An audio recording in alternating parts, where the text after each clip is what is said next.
A philosopher dies in a Roman convent, cared for by nuns. He's an atheist who loved beauty and reason up to the very end. His most famous line, you've heard it 1,000 times, and you've probably misquoted it. I'm Matt Hasquin. I'm a high school history teacher, and I'm taking you through Billy Joel's We Didn't Start the Fire line by line, lyric by lyric. And today we're doing Santanya Goodbye. So let's go ahead and look at the story here behind Santanya. So we go back in time. George Santayana is born in Spain. He grows up in Boston, and he finds his voice at Harvard. And at first, he's a student among giants, and then he's a professor whose lectures sound like essays set to music.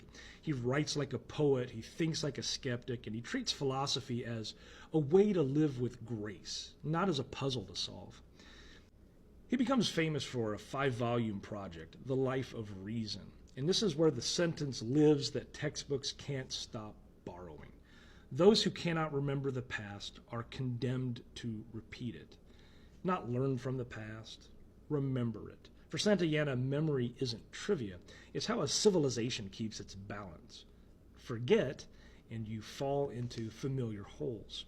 He has other lines that we all toss around, like, only the dead have seen the end of war, which is often pinned to Plato, but it's Santayana. It's from his soliloquies in England from 1922.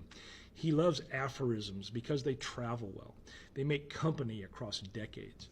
Then he does something radical for an academic star. He walks away. In 1912, he leaves Harvard for Europe, Madrid, Paris, and then mostly Rome. And he goes there to write full-time.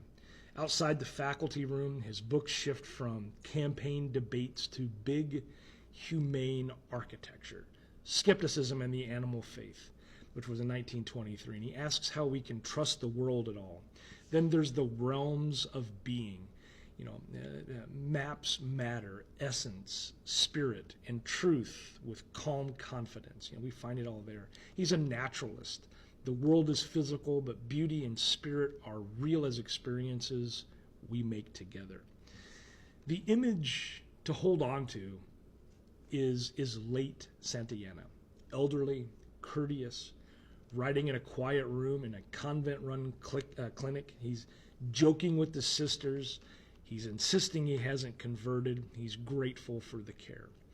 On November 22nd of 1952, he dies in Rome. And the newspapers write their goodbye. And Billy Joel compresses that moment into, the words, Santayana, goodbye.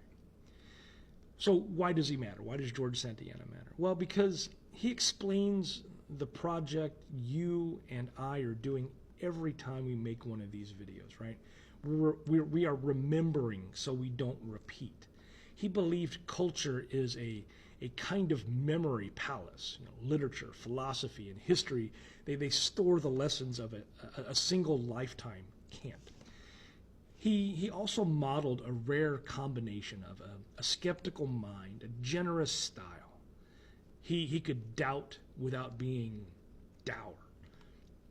So if we just look at some of his some misquotes and some myths about him, it's remember the past, not learn from.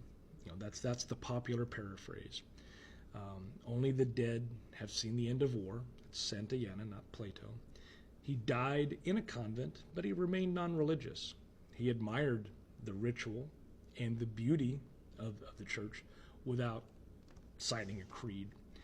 If we tie this back to Billy Joel's song, Billy Joel, he stacks the feeling tones of the 1950s, presidents, vaccines, TV sparkle, and then a philosopher's passing.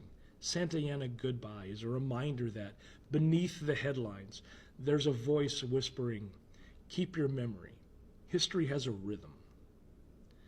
What's a line from history or philosophy that your teachers or you keep returning to, and why? Just throw it in the comments below, that'd be great. So next up in the lyric chain is Joseph Stalin and everything else that'll follow behind it. Hey, thanks for watching.